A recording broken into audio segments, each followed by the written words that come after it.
Good afternoon, everybody.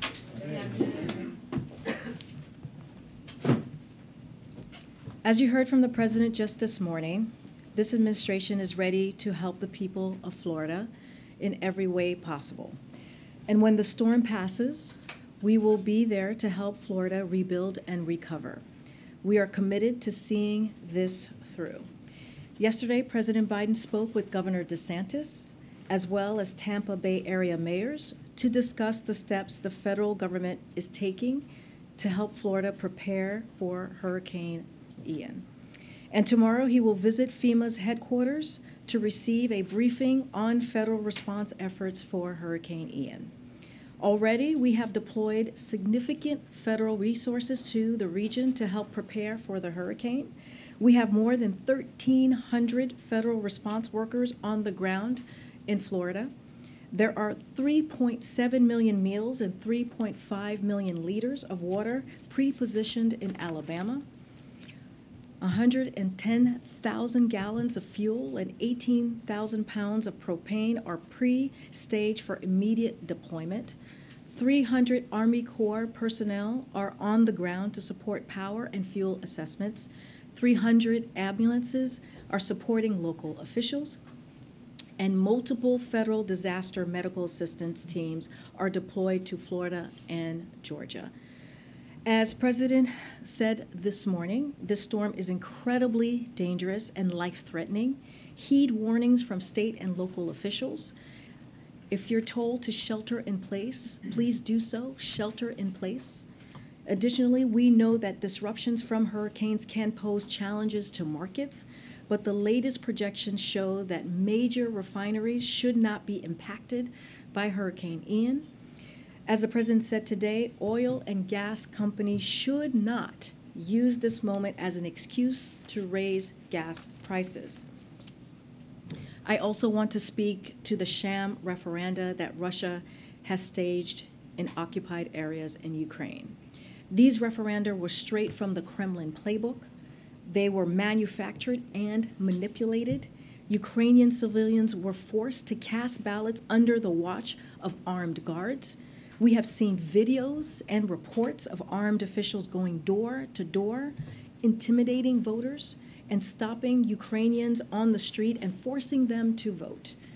These so-called referenda have been an exercise in coercion and disinformation executed by puppet authorities following orders from Russia. Based on our information, every aspect of this referendum process was pre-staged and orchestrated by the Kremlin. Weeks, if not months ago, Russian officials planned to announce these predetermined outcomes. The Russian government instructed security forces to occupy referendum workers as they collected votes, and the Russian government falsified the results to advance the lie that the Ukrainian people want to be part of Russia. But as we all know, to the contrary, the world has seen very, very clearly that Ukrainians do not want to be part of Russia. In reality, the Ukrainian people are continuing to fight for their independence with support from the United States and allies across the globe. They have courageously resisted Russia's invasion. The Ukrainian people have defended their territory heroically and at significant cost. In occupied areas of Ukraine, Russian forces have committed war crimes and atrocities, killed thousands of civilians, and subjected thousands more to filtration operations. And it is in these occupied areas that Russia would have us believe, against all evidence and also all logic, that the Ukrainian people have suddenly chosen to join Russia. But we know the truth. These referenda are illegitimate and frankly outrageous. We expect Russia to use these sham referenda as a false pretext to try to annex Ukrainian territory in flagrant violation of international law and the United Nations Charter. In fact, Russia's actions are transparently fraudulent and have no legal significance whatsoever. We will never recognize these illegal and illegitimate attempts at annexation. Regardless of Russia's claims, this remains Ukrainian territory, and Ukraine has every right to continue to fight for their full sovereignty. In response, we will work with our allies and partners to impose additional economic costs on Russia and individuals and entities inside and outside of Russia that provide support to this action. We will rally global opposition to Russia's attempts at annexation, including at the United Nations. And we will continue to stand with Ukraine as they defend their territory and sovereignty, as we have been doing for the past several months. And today, the United States is announcing an additional $1.1 billion package of weapons and equipment for Ukraine through the Ukraine Security Assistance Initiative. This includes 18 new high-mobility artillery rocket system, and also known as HIMARS, which Ukraine has used so effectively on the battlefield. It is also includes hundreds of armored vehicles, radars, and counter-drone systems.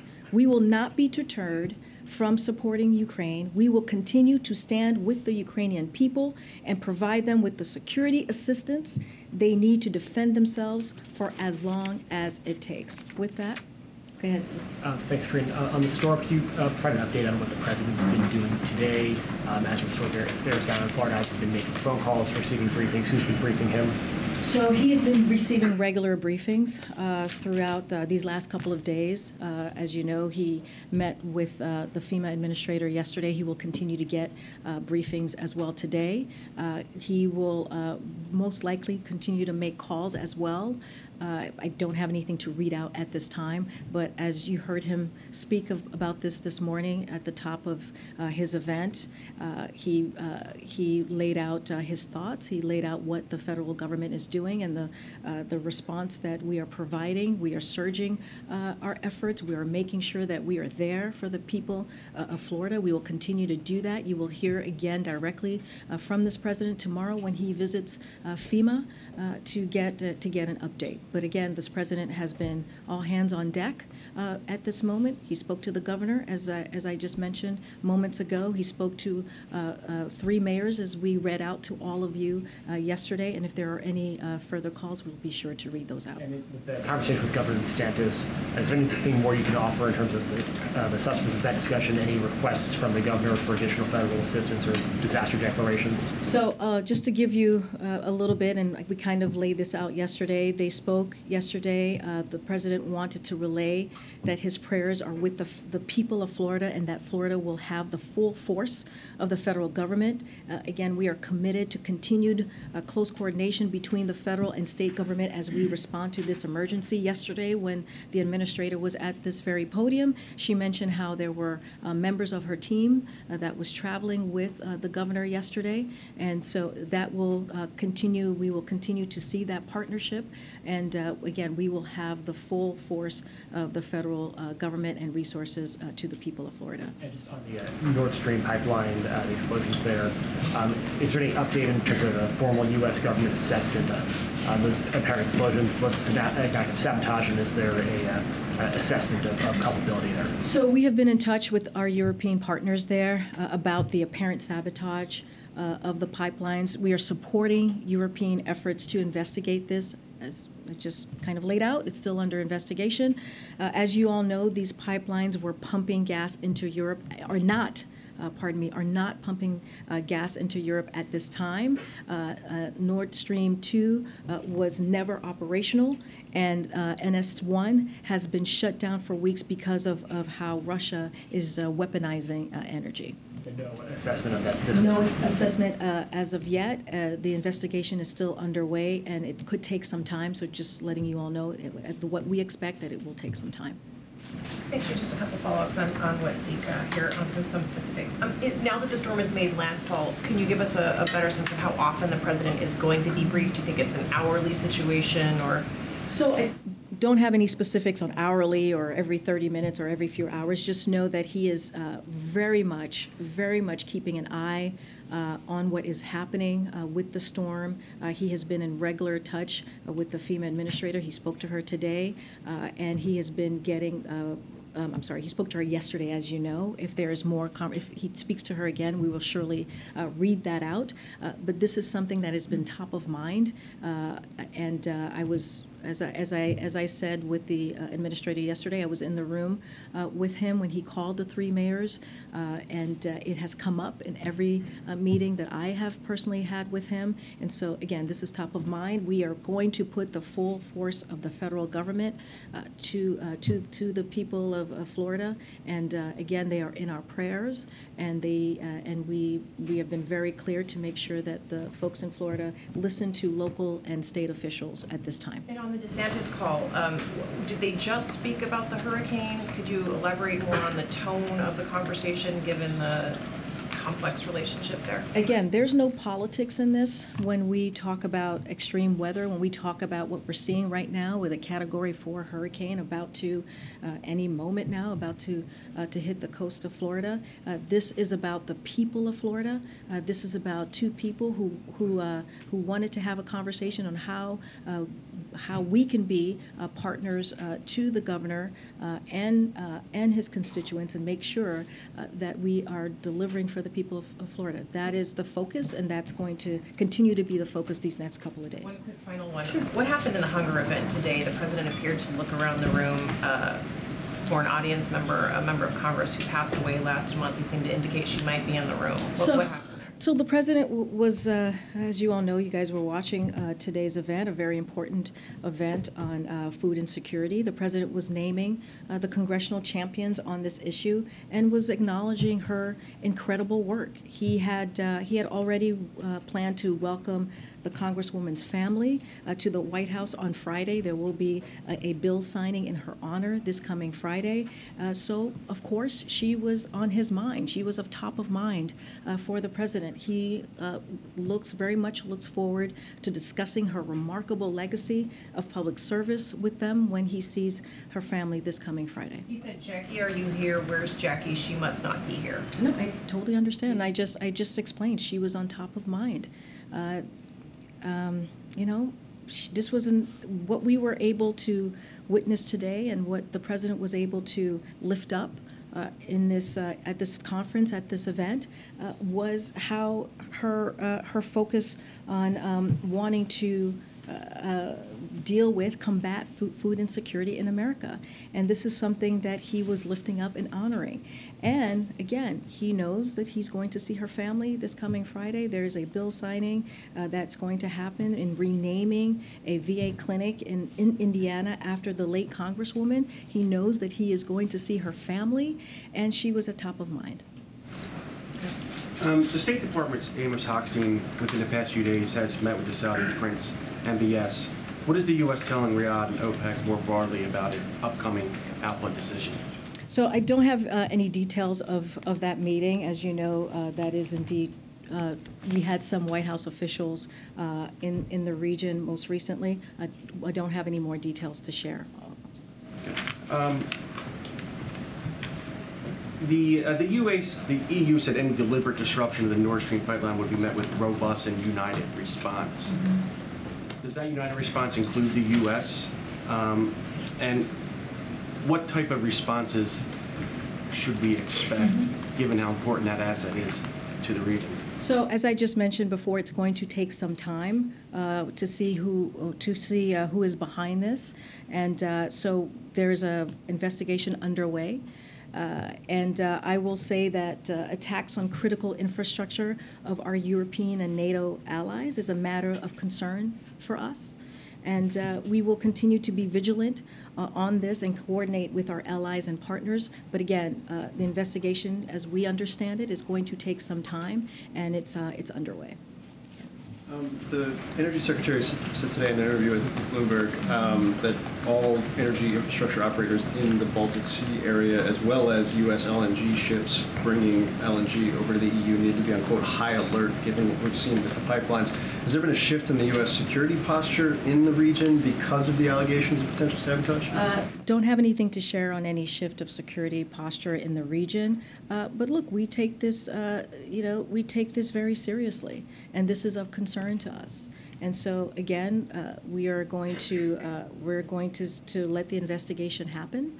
occur. It's going to take some time, and we will be there for our European partners and allies, and also our NATO allies. You detailed this strenuously at the top.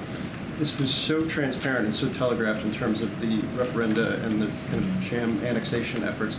Why wait until after annexation to take action in terms of imposing costs economically? Is this a legal issue? Is this making sure people are united? Why wait until it's done when you know it's coming?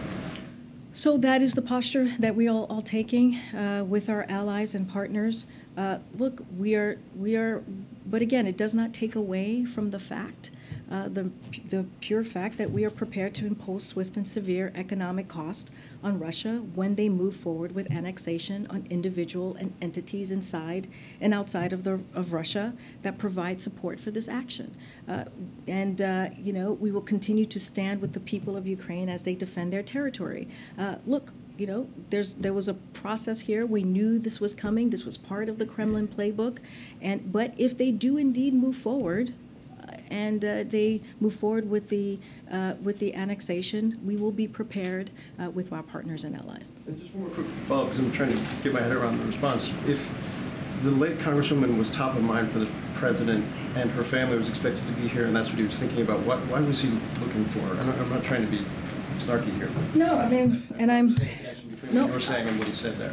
And again, I think people can understand. I think the American people out there who, you know, watch the briefing from time to time, maybe at this moment, will understand when someone is at top of mind. And this was such an important event when we're talking about hunger, when we're talking about food insecurity, when we're talking about these champions, these congressional champions who were in the room, who have worked in a bipartisan way. We don't talk much about bipartisan actions that we see in Congress at this time. And as he was naming folks, she was on top of mind, and he understands and knew that he was going to see her family on Friday for this bill signing. Again, I don't think it's all that unusual to have someone top of mind, especially as there's a big event, two big events today and also Friday that is going to occur. And so he's going to see her family. They're going to honor her. They're going to celebrate her, and he will do a bill signing for this really critical, let's not forget, this critical, important issue for millions and millions of Americans across the country. Thanks, Karine. Back on the Nord Stream pipeline, whoever attacked the pipeline, and it may take a while to figure out who it was, would the U.S. consider that to qualify as an attack on a NATO ally worthy of retaliation? So I don't want to get ahead of the investigation. We have to see who is behind this at this time. I understand the question because it is a pipeline, and it is going to affect certainly our NATO allies. But we want to see where the investigation goes.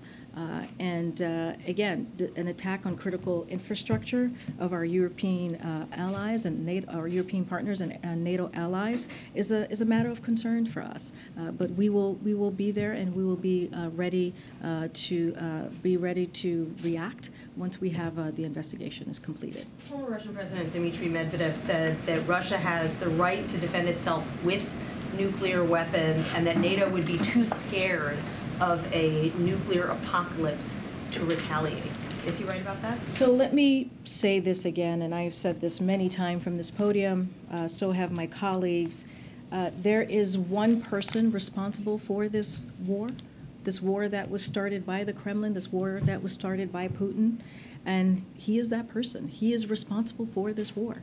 And he decided that he wanted to brutally attack Ukraine on this unprovoked war, and this is on him. This is on Putin. Putin is the one that could stop this war anytime. And look what we're seeing from the people of Russia. They are protesting. They are signing petitions. Many of them do not want to fight this war or die for this war. You know why? Because it is incredibly unpopular. This war is not a popular war for President Putin. And what we're seeing in Ukraine is we're seeing the Ukrainian people bravely defend their freedom, bravely defend their sovereignty. And you know, when we hear comments like that, we put it back on Putin. Again, this is Putin's war. He can end this. But is Medvedev right that NATO would be too afraid of a nuclear apocalypse to retaliate if Russia were to use nuclear weapons? So I will say this. We take Russia's threat to use nuclear weapons seriously, and we have been saying that the last couple of days in this briefing room. You've heard that from the National Security Advisor as well. You've heard that from the President last week when he was at the UN. But we have not seen any reason to adjust our own nuclear posture. And to be clear, we will not be deterred from supporting Ukraine.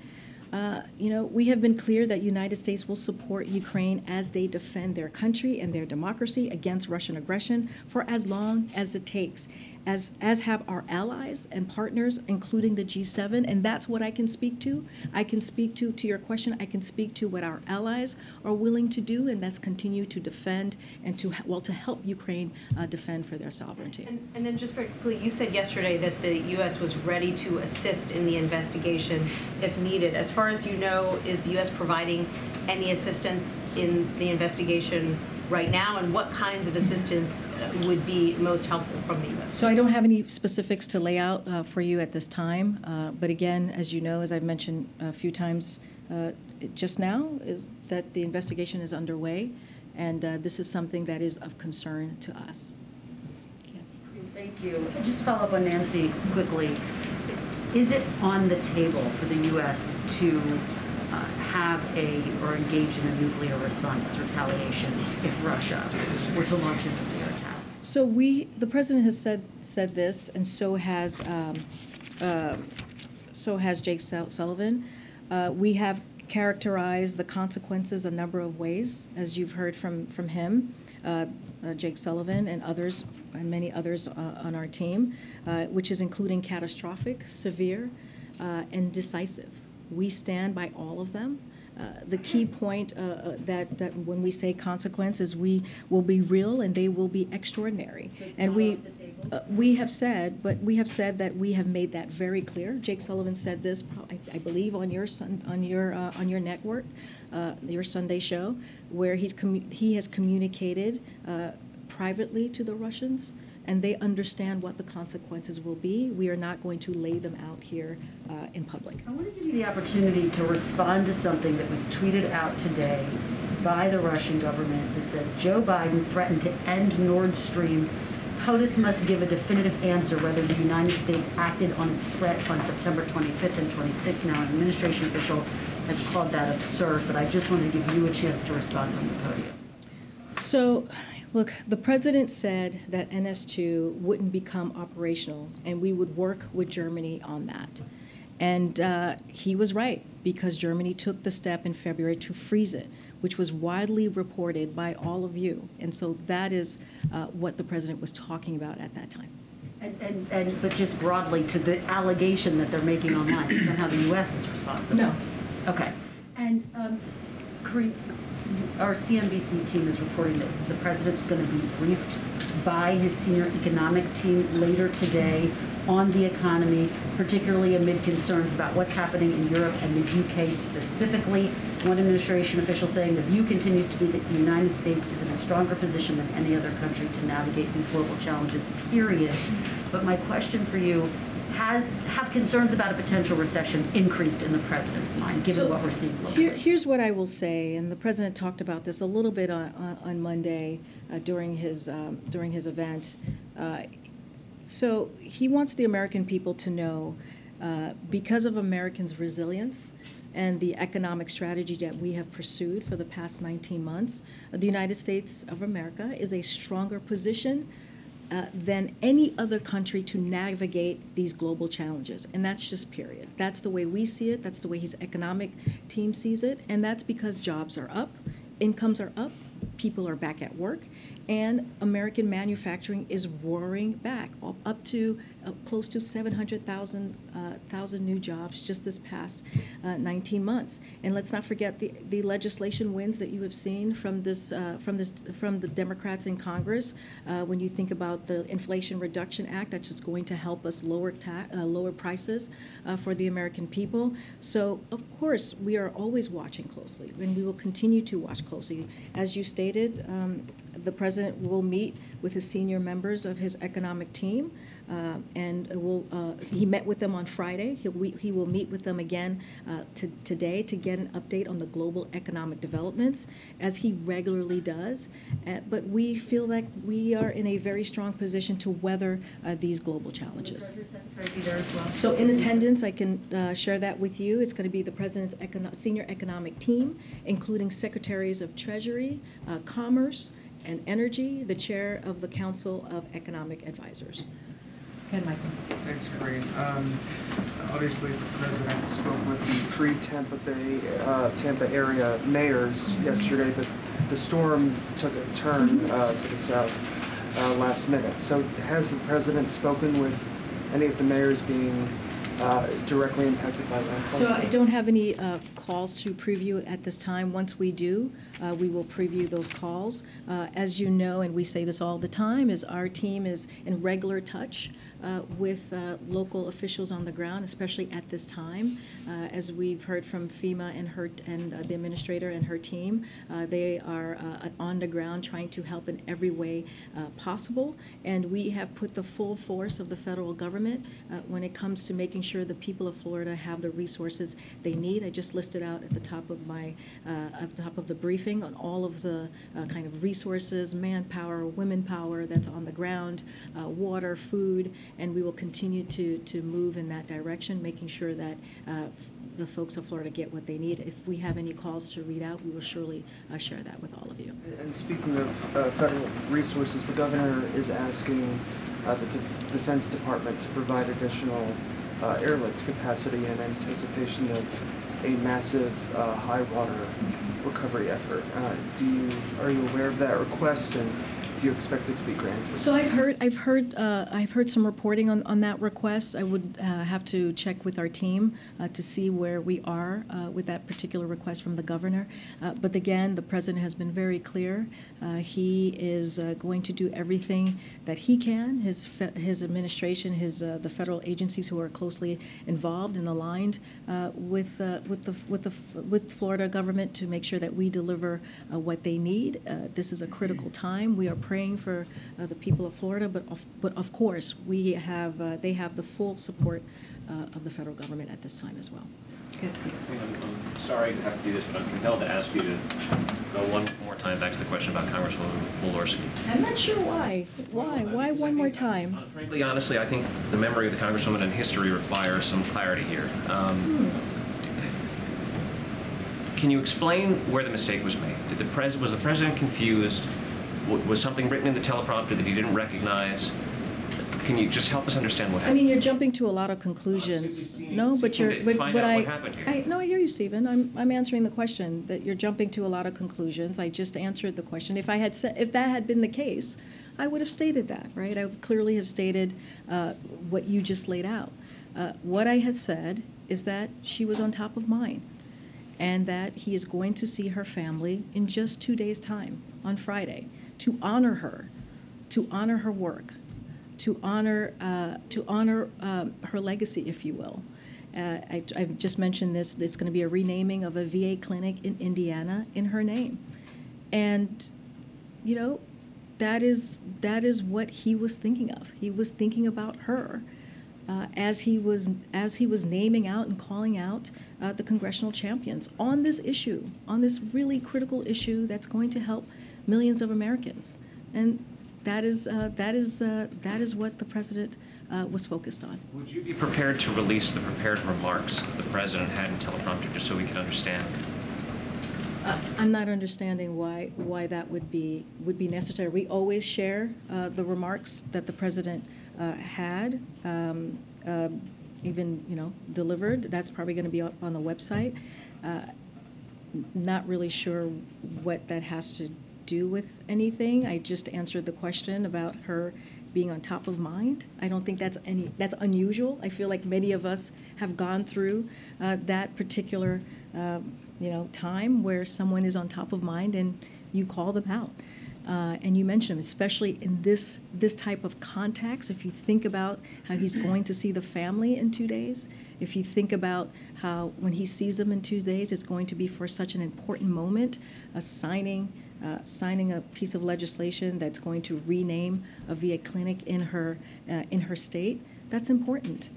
If you think about this issue and how important this issue is, and he was, again, calling out the congressional champions for this particular issue. Let me ask you about something else. The president's sure. schedule tonight Yeah. has him attending a political fundraiser while the storm is hitting the state of Florida. Is it still his intent to go to the fundraiser, or will he stay here at the White House and monitor the building? So we don't have anything to change, any changes in his schedule. He has been really steadfast and very clear, and has spoken multiple times on what is happening in Florida and what we are seeing with Hurricane Ian and other hurricanes right before. There's Hurricane Fiona as well, as you all know.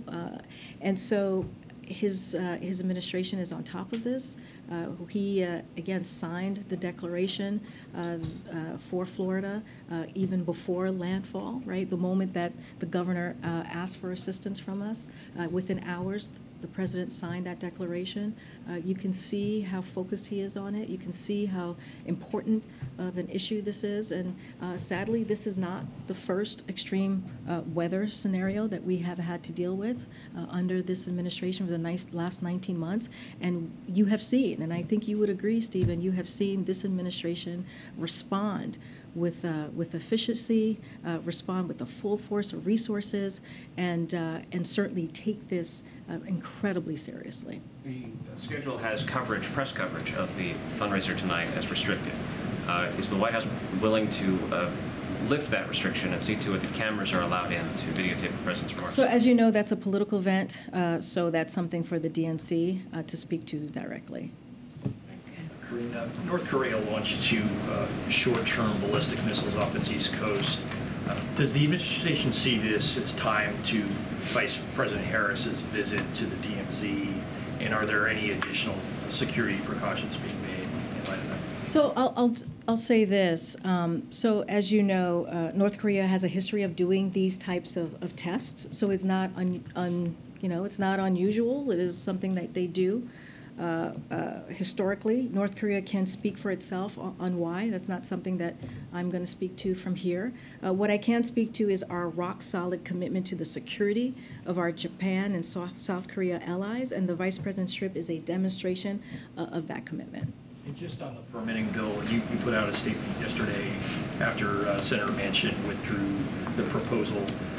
What is the administration's view of this legislation going forward, and is there any preferred vehicle for this bill? Senator Capito suggested the NDAA might be a possibility later this year.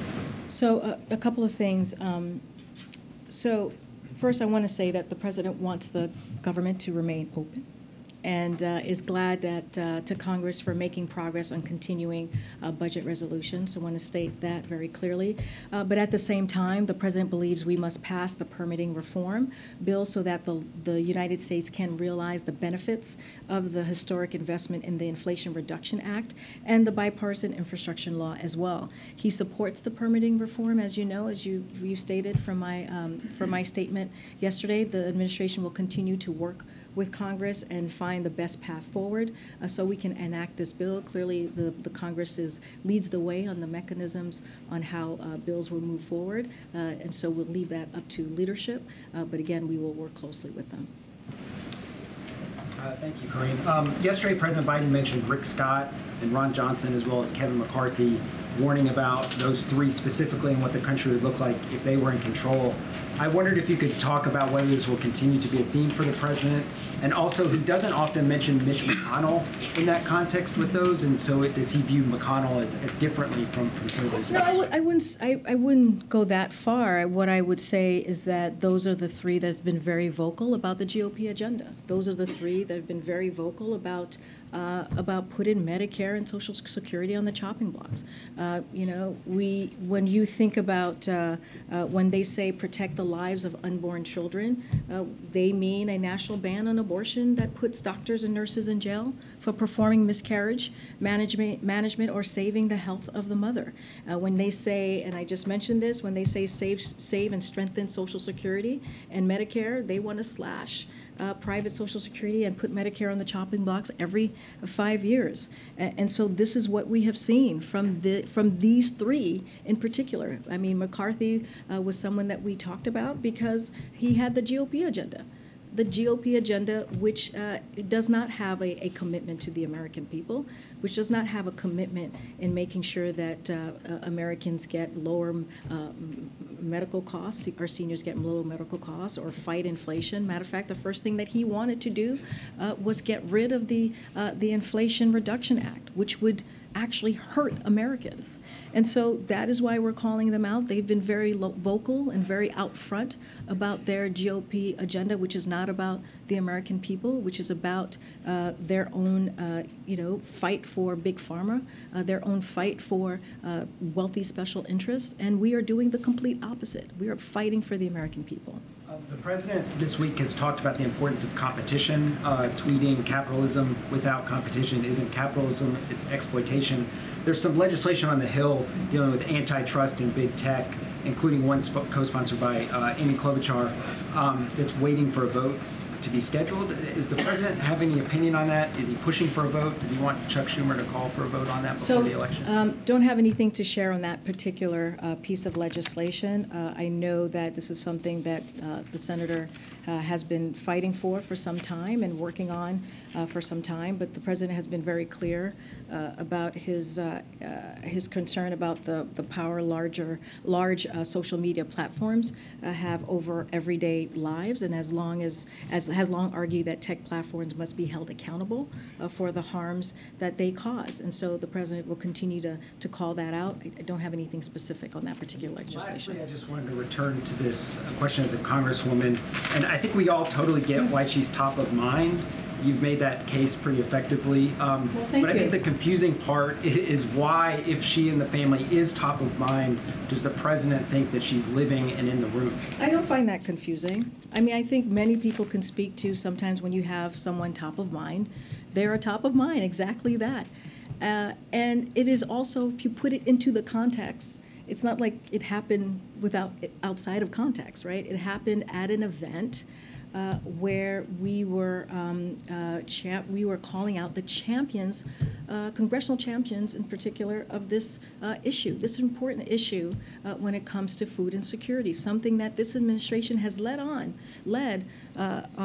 from the beginning of this administration, not just across the country, but also globally. You heard him talk about food insecurity last week at the UN and the investments that we have put forward as the United States of America in helping deal with that.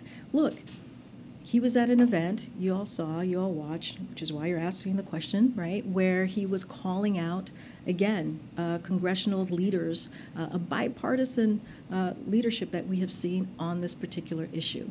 And again, he's going to see her family in just 2 days. And she was on top of mind. I mean, that is not an unusual scenario there. Karine, I have John Lennon top of mind just about every day, but I'm not looking around for him anywhere. When you sign a bill for John Lennon as president, then we can have this conversation. Okay, go ahead. Go ahead. These moments of confusion are happening with the three constituents. Go ahead. Excuse me, there are Americans reports are watching this and are having concerns. What do you say to that? This is a legitimate question. We need to have some answers. At the end of the year, what can you tell us about I'm that? sorry, somebody was yelling over you, so go ahead. There are reports that Treasury Secretary Yellen is looking to leave. It is not the your turn to administration. speak, and you're being rude to your colleagues, and let your colleague answer the question. Go ahead. Go ahead. No, you're yelling and over your colleague. So that is incredibly rude. So can you, go ahead. Go ahead. There are reports that Treasury Secretary Yellen is looking to leave the administration at the end of the year. What can you tell us about those reports? And also, are you preparing for the departure of any other administration officials by the end of the year? So as been previously reported, Chair Rouse will return to Princeton University at the end of her 2-year public service leave, likely early spring of 2023. And while we are prudently planning for potential transitions post-midterm elections, neither Secretary Yellen or Brian Deese are part of those plans. Thanks, Karine. I just wanted to see if you had anything more in terms of a response to the North Korea missile launches. Was the president briefed specifically on this today? And does this change the vice president's plans to visit the DMZ tomorrow? So just some top-line things here. I'll point you to the Department of Defense statement, which assessed this test didn't pose an immediate threat to the U.S. personnel or territory of our allies. And also, the United States condemns, as we have said many times when we have seen this behavior, the DPRK's ballistic missile launches. These launches are in violation of multiple United Nations Security Council resolution and poses a threat to the DPRK's neighbors and the international community. The United States is committed to the defense of our allies, South Korea, Japan, and we continue to call on North Korea to engage in diplomacy as it relates to the vice president's trip. So as you all know, on Thursday, which is tomorrow, as part of her trip to the Republic of Korea, ROK, the vice president will visit the DMZ. Nearly 70 years since the Korean armistice, the visit will underscore the strength of the U.S.-ROK alliance and the United States' commitment to stand beside the ROK in the face of any threats posed by the Democratic People's Republic of Korea. The Vice President will tour sites at the DMZ, meet the service members, and receive an operational briefing from U.S. commanders. The Vice President will reflect on the shared sacrifice of tens of thousands of American and Korean soldiers who fought and died together, and will reaffirm the U.S. commitment to the ROK's defense in ironclad. As you just could tell, that trip is going to continue. Thanks, Karine. Can you address Democratic Representative Henry Cuellar's comments on Fox about the administration needing to do more on the border? He's, obviously been critical of the administration in the past, but is the White House ignoring the congressman as he appears to be contending? So I've not seen those comments. What I can say and what we have said many times from here, every individual encountered at the border is either expelled under Title 42 or placed in removal proceedings. That remains to be true. We are working to expedite the asylum process timing and have brought it down from years to months for many recent encounters. Of course, we could expedite the processing time even further, and you've heard me say this many times, if congressional Republicans would quit blocking our actions and start supporting the comprehensive immigration reform proposal that the president proposed on day one. And, we inherited a decimated, a gutted immigration system, and the president took this so seriously that on day one, again, he put forth a comprehensive plan. So we would look forward to having congressional Republicans join us in dealing with this issue. On the hurricane, the president had some strong words for oil and gas executives. I wanted to ask, is the White House following up individually with those executives to speak directly about these kind of concerns?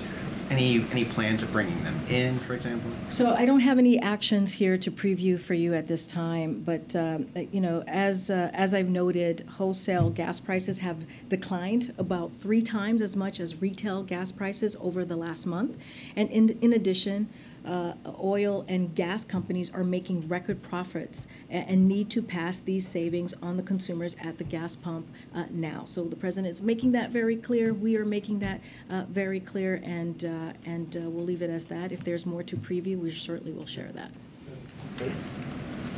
Yeah, thanks very much. Just back to Florida for a second. Can you talk a little bit about how long the conversation was between the president and the governor?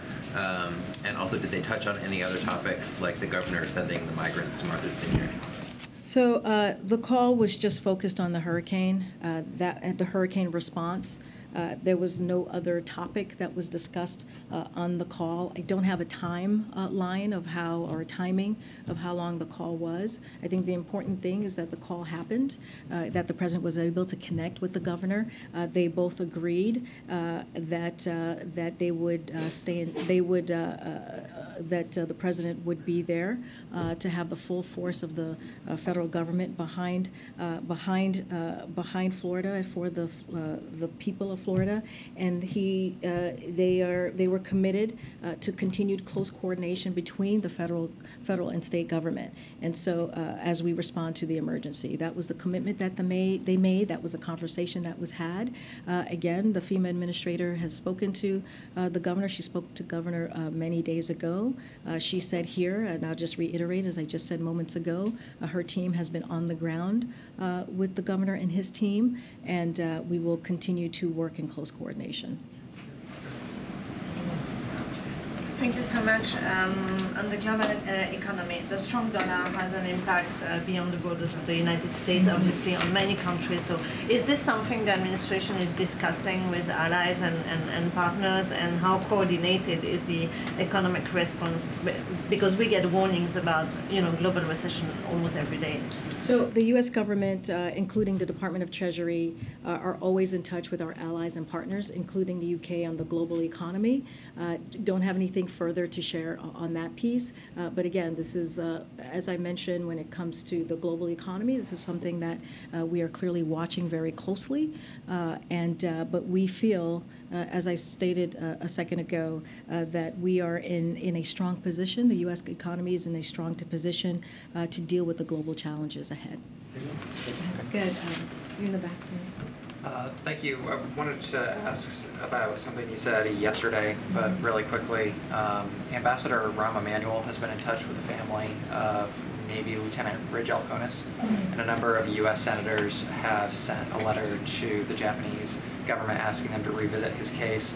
I know the president has a lot on his plate, but is this something that he's been briefed about? That one I would have to just check with his team, since to your point, there's just so much going on. So let me just check with this team on that particular question. My second question is, during his second press conference, the president said of the midterm elections, I'm not going to say it's going to be legit. His subsequent preferred voter reforms, those did not pass Congress. And then yesterday you said, we are confident in the integrity of our elections here. My question is, what gives Biden confidence 6 weeks out from those elections that he didn't seem to have at the beginning of the year? So can you do me a favor? Can I just go back and see his answer there? Because I want to see what context he was answering that question and how it was asked. So in order to give you a fulsome answer, I actually need to do that, just to be fair to you and to be fair certainly to the president as I represent him up here. So let me do that, and then I can get back to you on that particular question. Just to try one more time, does the president believe that in his reference to the late Representative Jackie Walorski, who you have said from the podium numerous times he respects the work that she has done, he'll be meeting with her family to honor her work. Does he believe that he handled that reference appropriately, or is this something that he would like to get back? Like to get back what?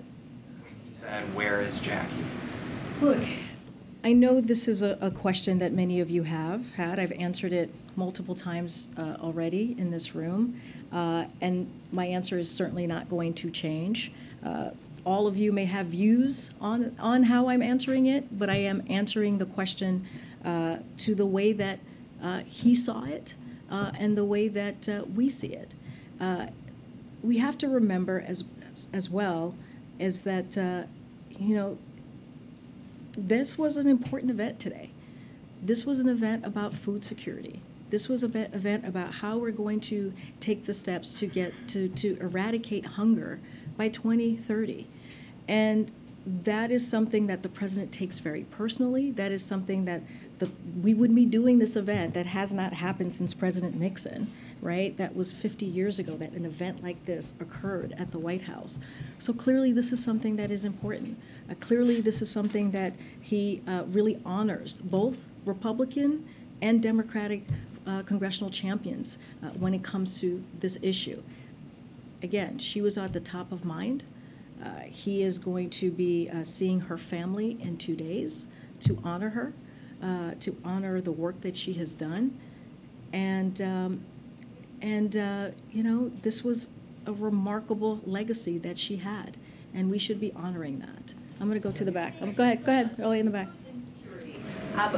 Governor Gavin Newsom has been successful in keeping universal school lunch, the program in California. They're seeing lots of great results with that. And I know that's an aspect of what they're talking about today, and that the administration, the Biden administration, does support universal school nutrition. However, the program was scrapped, and I'm wondering if there's any way to circumvent Congress in keeping free school lunch. So the American Rescue Plan is what you're talking about, provided states to have those types of programs in schools.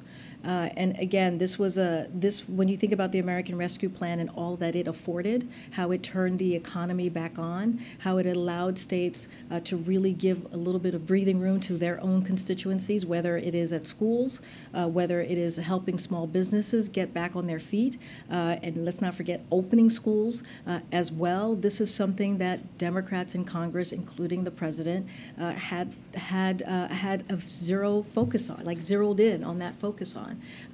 And it was a bold action that the president believed needed to be taken. And let's not forget, it also helped to really deal with child poverty in communities that have really been hurt by this. And so, look, don't have anything new to share on that piece of that question that you just asked me, but I think it's also important to highlight how important the American Rescue Plan, how much it changed lives. Is there any potential that universal school lunch will come back within this next couple of years? Again, don't have anything to preview, but I also want to list out how important that American Rescue Plan was. And it gave states the funding to do just that, to do what you are laying out, and how critical that was at the time during a beginning of a pandemic, or even in the middle of a pandemic, because it lasted for some time, to deal with that issue. Don't have anything else to preview. I don't have anything else to share about what Congress is doing on that particular issue. But again, that is why this food insecurity issue that we dealt with today, this conference that we haven't seen in 50 years, and what the work of the agencies have been doing just for the past several months to deal with food insecurity, the fact that we are trying to end hunger by 2030, and not just us, in a bipartisan way with Congress, with this president. And so that is our work ahead, to see if we can get to that goal, and we put out a fact sheet. We listed out the ways that we're going to get there. Yeah. All right. Thanks, everybody. I'll see you on Friday. Thanks, everybody.